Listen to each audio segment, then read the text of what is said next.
Good morning everybody. I am Dr. Nitin Joshi, Professor Neurology with teaching experience of 25 years, working as consultant neurosurgeon at Pune. Today we will discuss the first step of TRP. First step of TRP is cystoscopy, that is pan endoscopy. So you will have to say, I will use the smallest possible lubricated sheath without any force, with good illumination, with good irrigation.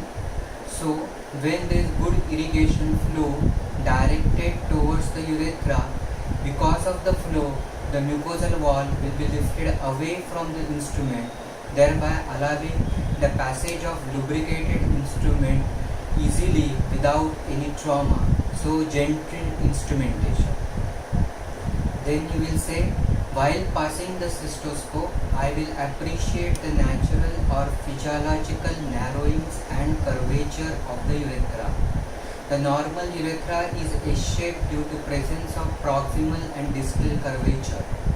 The natural narrowings in the urethra are external urinary meatus, then transition from the fossa navicularis to the penile urethra, and then the transition from the mid-bulbar capacious urethra gradually going to the proximal urethra, and then the membranous urethra, which is narrow and fixed. The membranous urethra is narrow because of tonic contraction of the skeletal muscle of external urinary sphincter. Two curvatures are responsible for S-shape of the urethra. That is, the distal curvature is at pinoscrotal junction. That is, it is at the junction of mobile penile urethra and the fixed intrascrotal urethra. This curvature can be overcome by stretching the penis. The second curvature is in the bulb.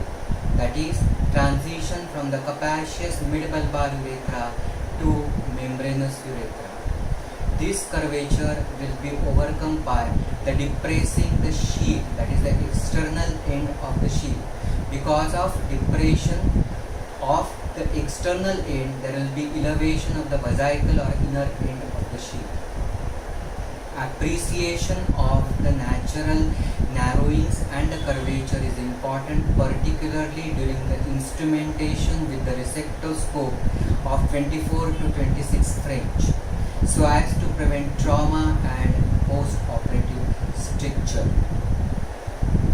When you are passing the cystoscope from the penile and bulbar urethra, it is like passing through the tunnel which is lined by the pink healthy mucosa. Along entire urethra of the penile and bulbar urethra, there are multiple tiny openings. These are the openings of periurethral glands of Leiter. Periurethral glands of Leiter are present only in the penile and bulbar urethra. Maximum incidence is in the bulbar urethra, and that is one of the cause of the more incidence of the inflammatory stricture in the bulbar urethra. But absence of the Leiter's gland in the membranous and prostatic urethra. Now, when you are passing the smallest size lubricated sheath under vision with good illumination and with good irrigation flow, without any force, without any resistance, then if there is any resistance is felt, then it will be because of rigidity or tightness or narrowing or stricture in the urethra. If there is any presence of stricture, then find out the site.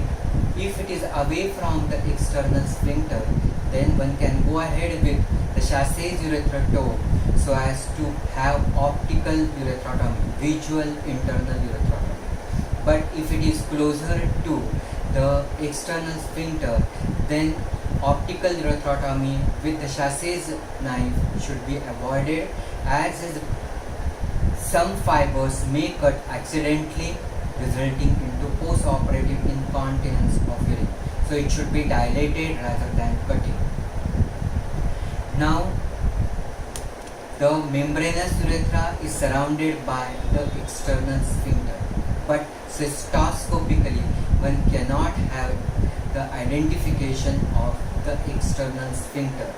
One can just appreciate or demark the contractile element. It has got typical appearance of pink anus, that is central depression with the pink mucosal folds radiating outward in all directions. Once you progress from the membranous urethra, which is the fixed part and surrounded by external sphincter, when you start going towards bladder neck, there will be prominent anatomical landmark Veru, which is the widening and protrusion of the urethral crest. It marks the midpoint of prostatic urethra, that is bladder neck to apex is the prostatic urethra, and from the bladder neck to the Veru marks the embryonic origin of proximal prostatic urethra. It is an important landmark deciding the distal limit or distal boundary of TUR resection. So it has to be preserved properly. Just distal to Veru is external sphincter, which plays important role in continence of urine. Also, the distal extreme limit of the lateral lobe, called as apical lobe, is in vicinity of Veru. On the clock dial, it is at 6 o'clock, and so the Veru, which is an important landmark, and it is a site of opening of the center prostatic utricle and on either side ejaculatory duct. Normally, Veru is clearly seen. It is called freestanding. Sometimes it is covered or it is extremely difficult to identify. It is clearly seen or freestanding when there is very minimal lateral lobe enlargement, or if there is only predominant median lobe, which is seen in 30% of the patients, or is there only posterior commissure hyperplasia causing bladder neck elevation. So when there is minimal lateral lobes, the freestanding will. But as there is enlargement of the lateral lobe, there will be flattening of the veil, and so covered veil will be seen when there is grossly enlarged lateral lobes. Because when there is enlargement of the lateral lobes, it enlarges in bone dimensions, that is lateral to medial and dorsal to ventral. That is, when there is enlargement in lateral to medial, it enlarges laterally as well as it comes towards the prostatic urethra, that is in midline. This results into the crowding of the lateral lobes in the midline. Also, when there is enlargement of the prostatic tissue from dorsal to ventral, then the prostatic cavity, that is the floor or the dorsal aspect, is pushed backward. Along with the pushing, there will be the pushing of the prostatic urethral floor as well as Veru, resulting into the covered urethra. The third type, which is very difficult to identify or one cannot visualize the Veru, is where there is totally enlarged lateral lobes, because one can grade the enlargement of the prostate depending upon what is called as the bulging of the lateral lobes.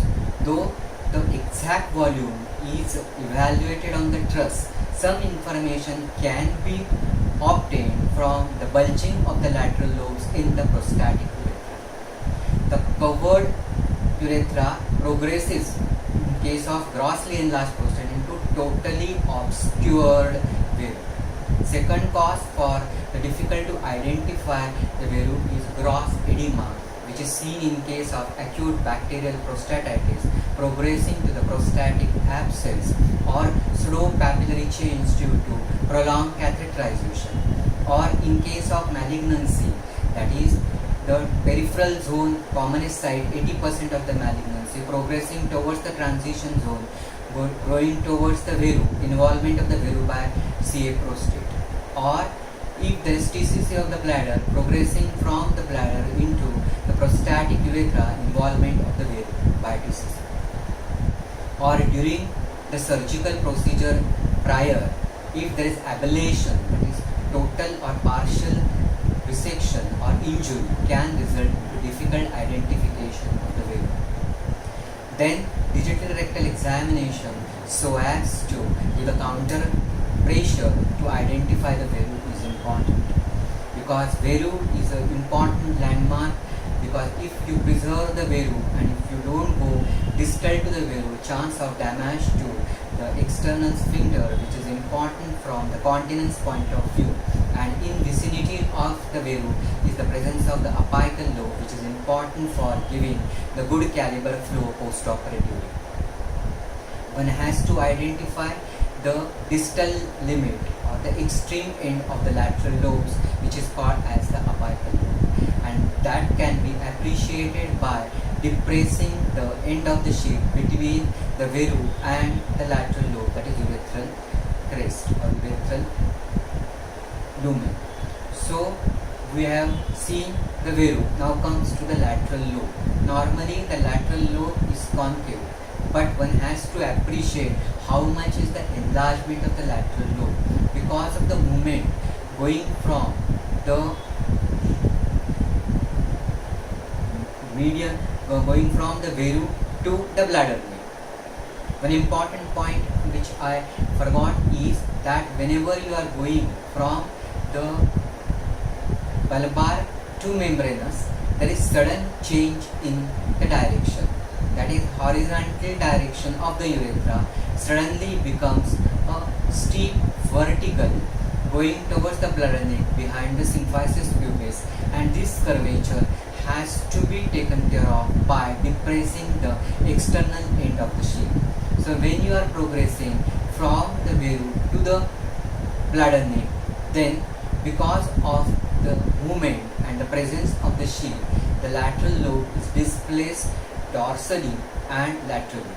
So once you progress from the bladder neck into the Veru, there will be further displacement of the prostatic tissue laterally and dorsally. So when you come back from the bladder into the prostatic urethra, the displaced prostatic tissue will bulge back into the prostatic urethra to give some idea about the lateral lobe enlargement. Once you withdraw the sheath further from the Veru into the membranous urethra, further information about the bulging of the lateral lobe will be appreciated.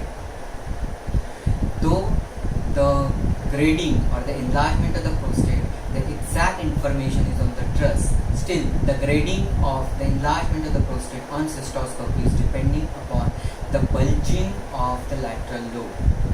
Now that grade of bulging of the lateral lobe, the lateral lobe is concave. If grade 1 enlargement, that is, it is bulging but not touching in the midline. Grade 2 enlargement, where it is bulging and even touching in the midline.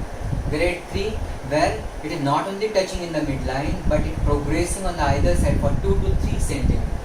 And when it is progressing beyond 3 centimeters because of the kissing lobes going beyond, then it is the grade 4.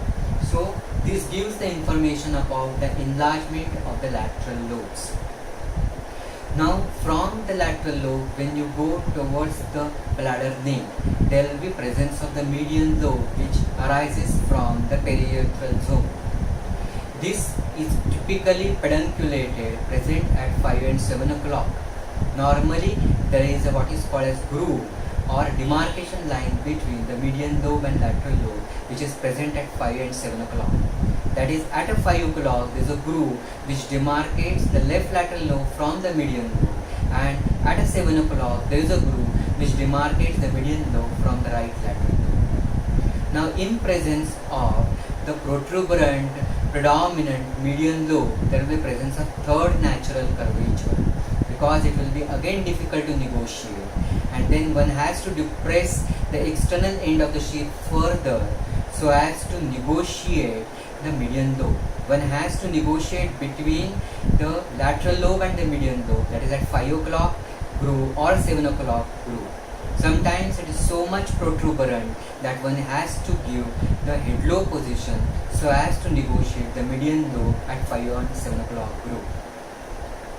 Now after the median lobe, one has to appreciate the bladder neck. the smooth muscle fibers placed parallel to each other in circular fashion at bladder neck forms the internal sphincter, and it forms the proximal boundary of the resection in TR. Now this bladder neck, in case of posterior commissural hyperplasia, it is predominantly elevated. Then it forms what is called as a transverse bar. There will be significant bladder neck elevation. One has to appreciate how much is the bladder neck elevation, and so in TRP one may have to give significant deep bladder neck incision so as to relieve the bladder outlet obstruction. Also, because of this, there might be formation of what is called annular aperture because of posterior commissural hyperplasia. One can move the sheath in and out to find how much is the toughness of the tissue because of formation of transverse bar because of posterior commissural hyperplasia.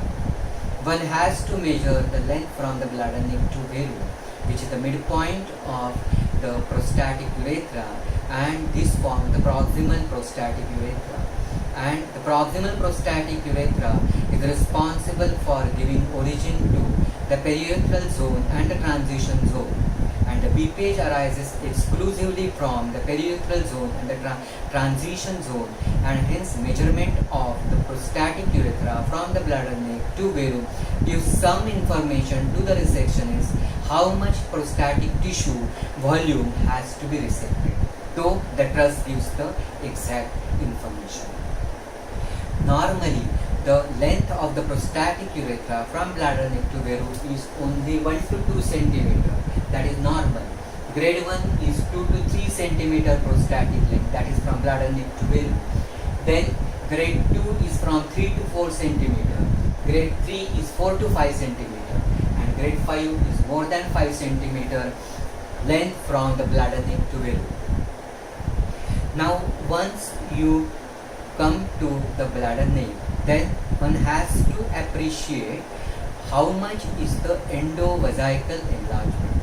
That is, normally it is the transition zone which is compressing the surrounding peripheral zone against the true capsule and the endopelvic fascia, resulting into the surgical capsule.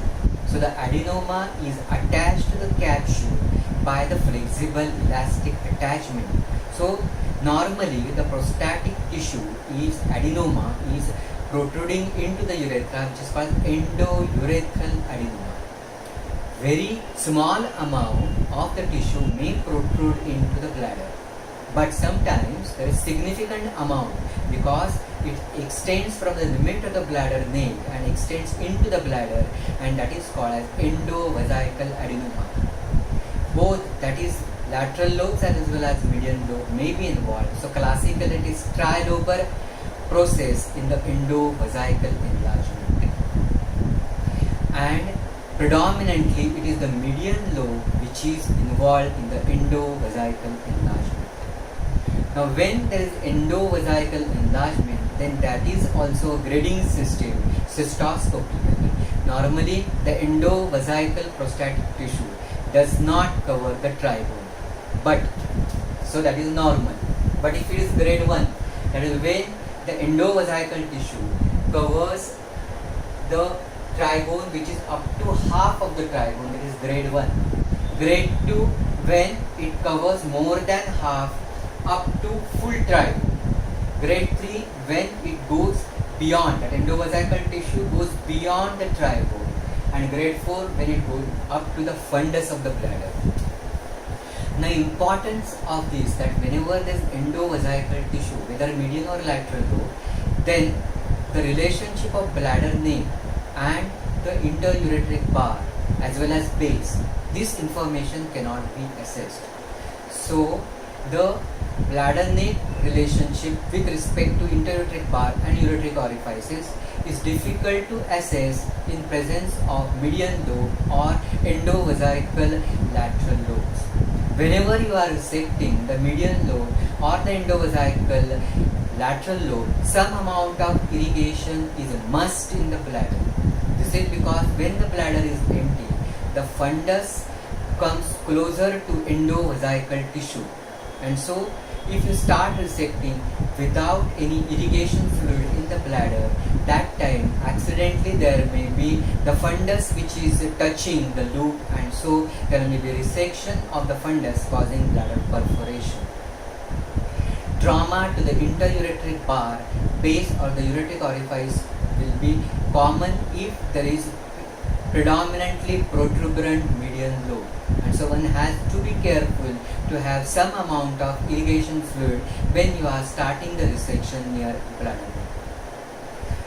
Once you go into the bladder, one has to see the relationship of the bladder neck with respect to interureteric bar and two ureteric orifices. Then one has to see whether there is any additional pathology like the bladder tumor, because if there is bladder tumor, then the priority is TURBT, because the histopathological finding of the bladder tumor, that is grade and the stage, will decide the further treatment of BPH. One has to see whether there is any bladder stone secondary to BPH. Then because of BPH bladder outlet obstruction, so trabeculation, cellules, saccules, diverticuli must be seen. The work hypertrophy will result into the trabeculations, that is crisscross ridges of muscle ridges. Between this thickened bladder, the mucosa will start outpouching, and depending upon degree of this outpouching, there will be cellules, saccules, diverticuli. If diverticulum, location of the diverticulum with respect to ureteric orifice, if there is any growth of stone in the diverticulum, should be noted. Then one has to see how much is the capacity of the bladder. This is because if there is any accident perforation of the bladder, then the irrigation fluid which is going in will not be coming out easily, because there will be extravasation from the perforation, and one then describes difficult to evacuate the bladder, which is first sign of the perforation causing extravasation. Then one has to rotate the bladder in, that is scope, 180 degree to find the right lateral wall, left lateral wall, posterior wall, then 180 degree with suprapubic pressure, anterior wall and the fundus. Fundus will be seen as identified with the presence of the bubbles which they pass through the irrigating channel. After the complete evaluation, some amount of irrigation fluid should be kept, so that even one accidentally sees the TURP near the bladder neck, some amount of fluid which is present in the bladder will keep the bladder wall away from the loop, thereby preventing accidental perforation of the bladder. This finishes the first step of TURP, which is pan endoscopy. Thank you.